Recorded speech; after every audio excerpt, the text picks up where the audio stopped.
All right, everybody. M.I.L.F podcast time. Jim Lawrence is your host, trying to find my coffee here. It is December 21st, 4 days before Christmas.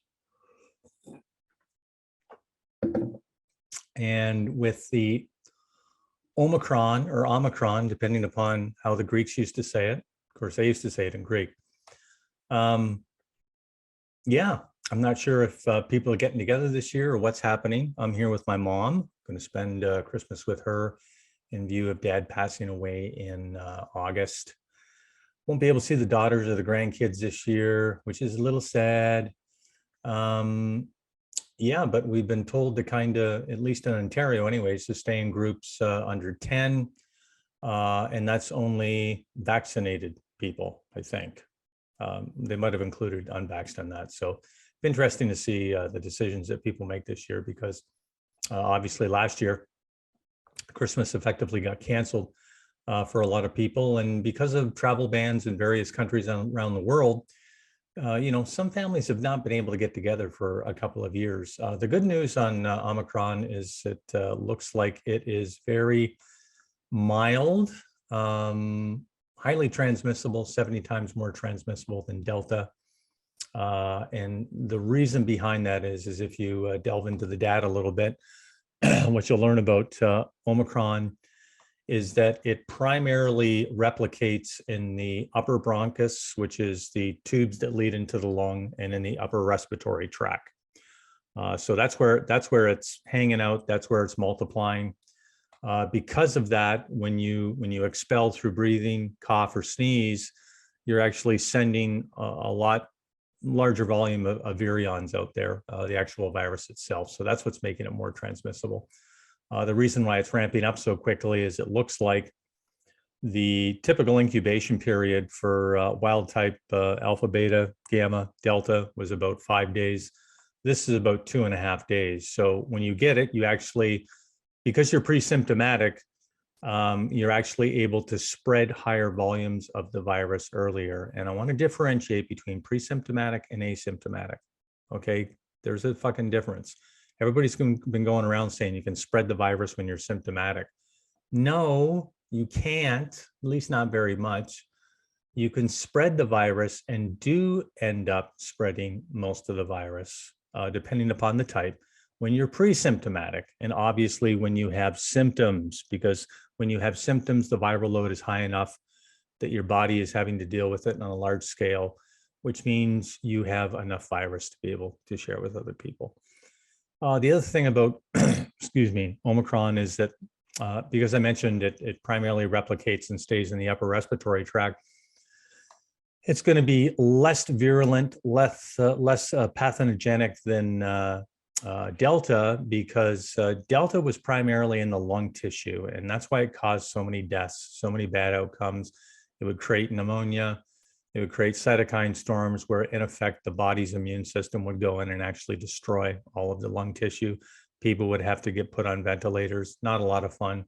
If you're an obese person with Delta, the Delta strain actually gets into your fat cells, and it releases a toxin that actually contributes to the cytokine storm. So the number of fat cells in your body, i.e. your, what do they call that, fat density or whatever it is, that will contribute to the overall level or intensity of the cytokine storm. So if you're slightly obese, moderately obese, really obese, you're going to have degrees of difficulty with Delta in particular, less so with Omicron, because it doesn't put itself into lung tissue.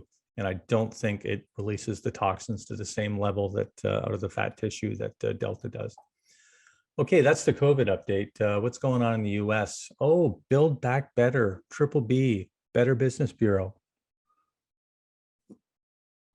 Got killed by Manchin on Monday. It doesn't mean the bill is dead. It just means it's dead for this year. And he did the right thing. I mean, I'm sure most Canadians don't even know what's even in the bill. I delve into it a little bit. The bill's shite. It's complete shite. It's mediocre at best. It has a lot of programs in there that are not very efficient programs when it comes to pre-K, when it comes to tax cuts, things of that nature. The climate portion of it is complete bullshit. It talks about renewal subsidies, in the billions of dollars. Doesn't do anything on nuclear whatsoever, which is the future, people. Whether you realize it or not, it is. So it got schmooched. Joe Manchin, congratulations to you. Obviously, with the Senate being a 50-50 split, Joe Manchin, a Democrat, it's a Democratic bill. It is Biden's blue ribbon bill. It was supposed to be the one that was going to mark his presidency. The Biden presidency has been nothing but shit ever since he's come into office. This guy's made more fucking mistakes. You take all 4 years of Trump, multiply it by 2, and you have 1 year of Joe Biden. And I'm talking about the mistakes he's made, like the epic mistakes, epic policy blunders, the whole deal. I mean, this guy couldn't do any worse than he actually has.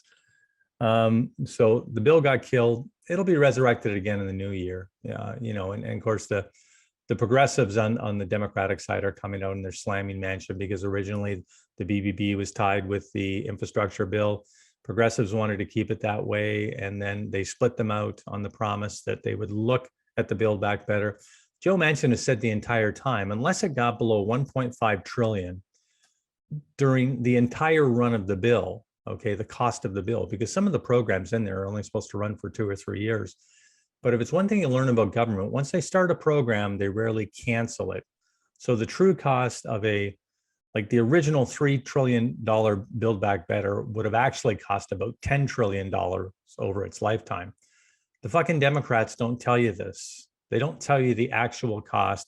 And then they have enough nerve to get up in front of the podium like Jen Psaki, the sarcastic bitch of the universe, and say it's paid for. Well, of course it's paid for. It's paid for by tax dollars. That doesn't mean it's free. So that's the kind of crap that's going on. Now, what'll probably happen is it'll probably get resurrected in the new year. They'll probably bring the amount down more in line with Joe Manchin. But Manchin's biggest problem right now is he doesn't want to fund more social programs with inflation being the way that it is, which is a damn good idea. People will argue whether supply chain disruption, the pull economy, is causing inflation, which is true. To a large degree, that's it.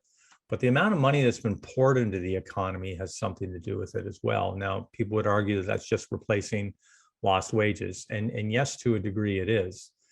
But there's one thing you have to remember about putting money into the economy. When we're working, we're spending money.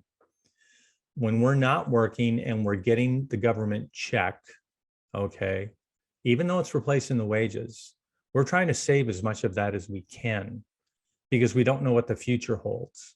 And then when the future looks a little brighter, that extra money that we've been saving that we normally would spend under normal times, all of a sudden floods the economy. So anybody that tells me that inflation has not been caused by government throwing money at people during the pandemic, they really don't know what they're talking about. That's a minor part of it, not the major part of it, but it definitely is a part of it. Okay, so what's the topic today? The topic today, actually dealing with the economy. Let's talk about the labor shortage. Now, again, this is all US statistics. I'll bring in some Canadian ones here as well. But effectively what's happened is as COVID ramped up in the spring of 2020, lockdowns were the tool, the tool that government was using.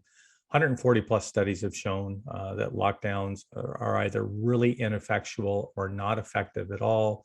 The one thing they are effective at doing is causing all kinds of residual and collateral damage, which is still being measured. And it will be measured for the next 2 or 3 years, and we'll be feeling those effects, for a generation at least. So what happened is you had businesses that were closing, laying people off, unemployment claims were high. Then, things opened back up again this past spring. The summer went relatively well. In the US and Canada, I would say Canada was probably more like a U-shaped economy. The US was very V-shaped. So, as you had a steep decline on this side to the bottom of the trough, that's a better way to look at it. You have a steep upcline on this side, which has got us pretty close to pre-pandemic levels, but we're not there. And here's why we're not there. In the end of October 2021 in the US, it was reported there was 11 million job openings. Now, I want you to think about that for a second. In Canada, at the end of September, which is the end of the third quarter, there was 733,000 job openings. Employment rates running around 6%. Now, I'm not sure if that employment rate dropped down to zero, whether those 733,000 positions would be filled. And that was an increase of almost 200,000 from the end of Q2 in Canada, which would have been the end of June. The unemployment rate dropped. It dropped from 6.7 to 6%, but 200,000 more job openings came up. Okay, so what does that tell you? That tells you that business is opening back up again, but the positions are not being filled at the rate they need to be filled. So in the US, that figure is 11 million. Why is it so high? Well, two reasons. They estimate that during the pandemic, 6 million people in the US, and I wish I had the stats for Canada on this, but it's so hard to find statistical information in Canada. We really are a secret society, to a lot of degrees. I mean, the information that you can find about just about anything in the US is readily available at your fingertips. Try to find that same information in Canada, and it's like trying to find a needle in a haystack, which is something that I'm probably going to delve into quite a bit more, because I don't understand why it's that way, whether we just have less institutions producing statistics, whether we just have a government that likes to keep all of their business, close to the vest, which I think both of those probably contribute. Okay, so back to 11 million job openings in the US. 6 million people left the workforce. What did they do? Mostly through attrition. So due to pandemic, subsequent harm of lockdowns, restrictions, they left. Didn't come back. A lot took early retirement. Boomer generations, they were, depending upon the span that you're in that boomer generation. I'm towards the tail end of it. In 1960, I was born, which I think would have been the last year for me to actually be in the boomer generation. And I'm 61. So, basically anybody born earlier than me was getting pretty close to retirement, and they're starting to retire. So what they did, pandemic comes along, they don't want to have to deal with exposure to the disease, all the vaccine mandates, all the bullshit at work, all the wearing masks and everything else. It just put more on what was probably an already unwieldy workload. And they said, fuck it. I'm only a year or two or three away. I'm done. Can I live on a little less? Sure. The other part of it that we'll discuss here a little bit, almost half of unemployed Americans say health issues are the primary reason they're not working, according to a new survey data from McKinsey. McKinsey, multinational organization. I think they're Canadian-based. Dominic Barton, the outgoing ambassador to China, used to work for them. He's working for another Chinese lobbying country, or going to work for another Chinese lobbying firm. I can't remember their name. Tito Cinto, I think it's called. Okay, so why does this metric matter? It's one of the key drivers of the labor shortage in America's physical and mental health, rather than any lack of economic growth. So that means the government is not well placed to get millions of people, more people working. And mental health problems is a large component of this particular metric. So really it breaks down into two. The reason that unemployed Americans aren't going back is because they have excuses. We can argue whether they're legitimate or not, but in their minds, they're real excuses. part of it is the obesity index of these people. These people are just fat and fucking lazy, a lot of them.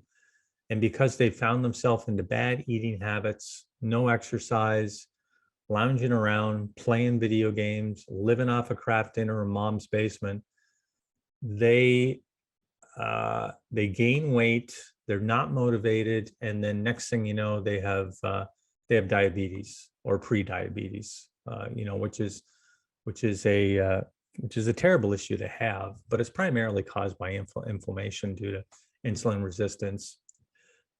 Everything you eat's being stored as fat, sugars, carbohydrates, the whole thing.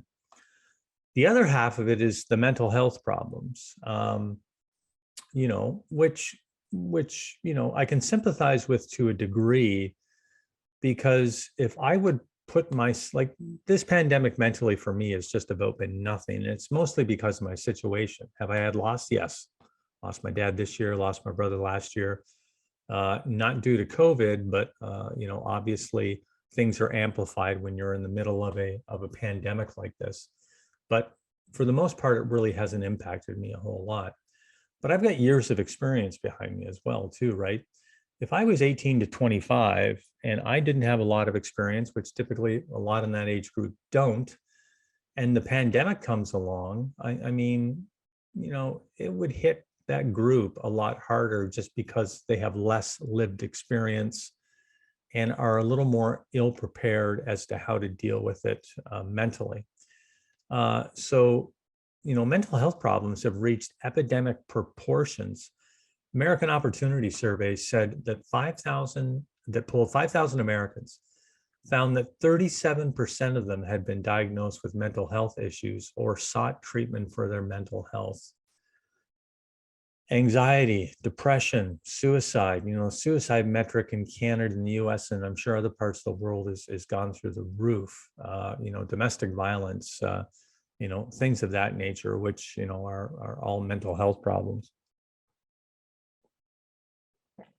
And obviously criminal problems as well on the physical abuse side. So we have a lot of people that simply have a hard time getting through the day, let alone the ability to throw themselves into a job. We've been isolated. Putting yourselves in a job, unless you're working at home from Zoom, means you're exposing yourself to the pandemic, however you feel about that, but it causes everybody a level of anxiety to a certain degree.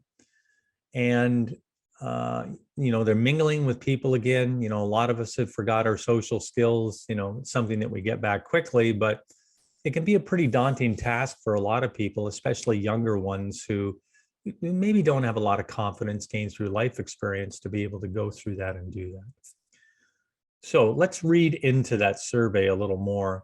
They found that 16% of the respondents were unemployed, 9% were looking for work, 7% weren't even looking for work. Those numbers are much higher than the actual official unemployment rate of 4.2%. Because remember, the unemployment rate is based on people that have been working, then they've been laid off and they're trying to find a job. The unemployment rate never reflects those people that are trying to enter the workforce for the very first time. We never know what that number is. How do you measure that number unless you actually did a survey on it? So health was the main reason they said they weren't working. 15% said it was because of their mental health. 30% said it was because of their physical health. Now, have a look at that, okay? 30% because of their physical health, 15% because of the mental health, which is surprising to me. I would have thought that the mental health component would have been the larger percentage. Physical health, and I have to drill down into that survey to find out, and I'm not even sure they had asked the question, but I wonder if being concerned about their physical health means they're part of that survey or that cohort is, it means that they're afraid of getting COVID as well. So let's assume yes. Okay, again, you're dealing with a demo that's 18 to 25. What's the single biggest factor in COVID bad outcomes? Age. The 18 to 25 demo, fuck, they can barely get it. And even if they get it, the majority of them are never going to see the inside of a hospital, and the majority of them are going to be asymptomatic. But there's the one but. 56% of the 18 to 25 demo in the US is overweight or obese. Now let's quantify that. Overweight means they have a BMI index over 25. Obese means they have a BMI index over 30. Okay, so 30% are concerned with their physical health. And if you have 56% of that 30% that has a BMI index over 25, and if they've read or know anything about how obesity affects the outcome of COVID, it's the single biggest comorbidity, the single biggest. If you're obese, like I said at the beginning of the podcast, you are not going to have a good time with COVID, and your chances of dying from it are significantly higher. I think it's something like, I put a stat out this past week. People with a BMI index over 30 are 113% more likely to end up in the hospital. They are 74% more likely to end up in the ICU. And I think it was 56% more likely to die. So yes, obesity is a huge factor. And we've known this for like a year and a half. So if you're still overweight and you know that about COVID, I don't think you're a very serious person. And yes, I am shaming you because it's ridiculous. You can actually do research and do things and manage your weight. Can everybody do it? No, but the majority of the population can. Okay, so health-related unemployment is on a upward trajectory compared to the last time the survey was run in March. The big picture, the number of American jobs is about 9 million lower than pre-pandemic trend. Only 60% of Americans are employed, down from 60.1 and even 65% in 2000. So yes, it's an aging population. Yes, there's higher levels of attrition, but there's less people willing to go out and work and either want to live off of their family or live off of social programs, either offered by the municipal, by the state, by the federal government. That's the biggest pandemic for me. I mean, obviously COVID's a big pandemic, but I'm talking about the pandemic of youth, not for whatever reason, not wanting to get into the workforce is going to be a huge, huge problem. It already is a huge problem in Canada. That's why we have to bring in so many immigrants into Canada. Because if we don't, our GDP is going to go into the toilet. And also, it's going to affect services. It's going to affect everything we do, from going to Tim Hortons and having to, wait in the drive-through for 15 minutes versus 3 minutes. And, whether or not we can get in to see the doctor about this, and this, it's all interlinked. So for those of you out there that don't like immigration, and that tends to be an older demographic, you're really not looking at this properly. If it wasn't for immigrants and the level of immigrants that we brought into this country, and I understand the argument about them, living off the government, because some of them do, that's all they do. They come here, they're not productive, but that's the smaller percentage. Most immigrants that come here are very productive and they're contributors to society. And if we didn't have them, we would be in the shit as far as GDP is concerned and how it would impact our lives, either on a minimal or maximum level. So to finish this article, so the number of job openings, however, is in the US at an all-time high of more than 11 million.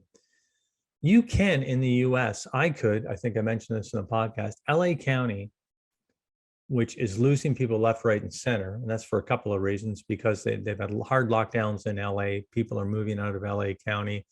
lots of crime going on in LA, high rates of COVID. Um, I could get a job right now with public works in whatever capacity, you know, obviously not an engineering capacity or something like that, but I could get a job with public works. They wouldn't even care that I was a Canadian. This is what's going on in major cities all over the US, okay?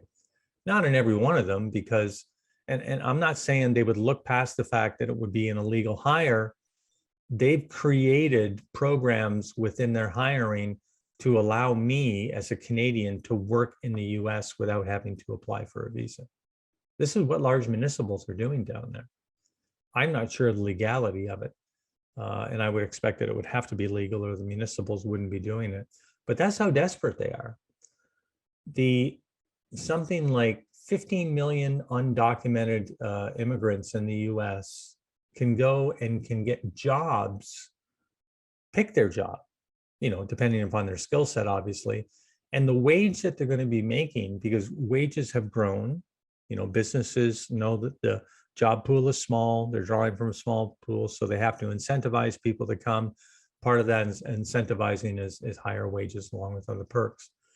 But there has never been a larger boon for immigrants in the US that are there illegally, because, you know, they could get jobs before, but they had to be on the low for it. There was only certain positions that they could put themselves into. The number of positions and the openness which they can do this right now, they've never seen the likes of. Okay, so, you know, I don't like illegal immigration. If you're there, you're there. But if you're there, you know, be a contributor. I like the fact that there's openings now, especially, you know, across a larger spectrum where they can go and they can be contributors to society. Because at the end of the day, you need to be a contributor. If you're a citizen and if you're not a contributor, you're as bad as the illegal immigrant who is not a contributor. Okay. Citizenship gives you legal status, but it shouldn't give you moral status as far as being a productive member of society and being a contributor. Okay, so bottom line is the pandemic has been very rough on Canada and America's physical and mental health. This explains a large part of the labor shortage, and it's not something that can be fixed with low interest rates. I'll go into another one a little deeper on the economy here. You know, some things that I'm learning that I've known them, but I've never considered them in certain relationships before. So I'll probably do a podcast on that eventually. Okay, so I want to say Merry Christmas to all my friends, all my family out there. I hope you enjoy. You know, your decision as to whether you want to go and visit family. If it's elderly family, boy, you might not want to. If they're vaccinated, sure. Better yet, if they've got their booster. My mom got her booster last week. So, you know, her antibody titers are ramping up pretty high. Usually 2 weeks is where they hit their max level. After that, I think I'm getting my booster January 5th, which I've kind of waffled on back and forth. I'm pretty healthy. So I've always suspected that my COVID outcome, if I ever got it, regardless of the strain, would be pretty good, because, you know, I take all my vitamins, I exercise, I eat right. My age is a little bit of a factor, obviously. But I've always thought I would do relatively well. But it's been 7 months since I had my second dose of Pfizer. So, you know, my antibodies are pretty low. You know, my memory T cells would go in and kick ass anyways, which is the, you know, third line of defense in your immune system. But I think it makes sense to go and get the booster. More so for me, it's going to be an issue of being able to travel. And yes, it is coming. You know, I suspect by next spring, both the US and Canada will define a fully vaxxed person as somebody who has had 3 doses.